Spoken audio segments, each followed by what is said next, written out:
अंगाशी आल्यावर माफी मागण्याचा मोदींचा प्रयत्न, पंतप्रधान मोदींच्या माफीवर शरद पवारांची टीका, तर सावरकर आणि शिवरायांची तुलना होऊ शकत नाही, पवारांचं वक्तव्य.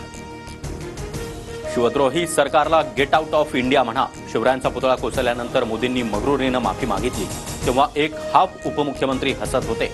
उद्धव ठाकरेंचा हल्लाबोल.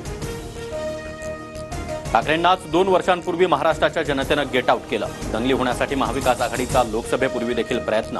येत्या काळात महाविकास आघाडीला जनता नक्की जोडे मारेल. मुख्यमंत्री शिंदेंचा पलटवार. शिवरायांबद्दल नेहरूंनी केलेल्या लिखाणावर ठाकरे काँग्रेसला माफी मागायला लावणार का? महाविकास आघाडीच्या आंदोलनावरून देवेंद्र फडणवीसांचा ठाकरेंना सवाल. नेहरूंनी काय पत्र लिहिलं होतं ते इतिहास माहिती नसलेल्या फडणवीसांना पाठवणार. पटोलेंचं फडणवीसांना उत्तर. इतिहास काढल्यास भाजपचीच कोंडी होईल, पटोलेंचा इशारा.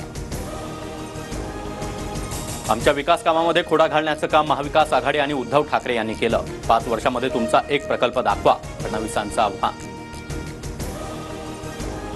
अजित पवार गटाचे रामराजे नाईक निंबाळकर तुतारी हाती घेण्याची शक्यता. रणजितसिंह नाईक निंबाळकर आणि जयकुमार कोरेंबाबतच्या तक्रारीची दखल न घेतल्यास तुतारी हाती घेऊ, रामराजेंचा इशारा.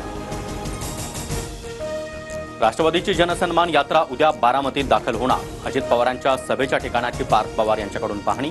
पार्थ पवारांच्या पदाधिकाऱ्यांना सूचना. मराठवाड्याला मुसळधार पावसाचा तडाखा. नांदेड, हिंगोली, बीडसह परभणीच्या अनेक भागात पूर. अनेक घरांमध्ये देखील पाणी शिरलं. मराठवाड्यातील काही ठिकाणी वाहतूक ठप्प.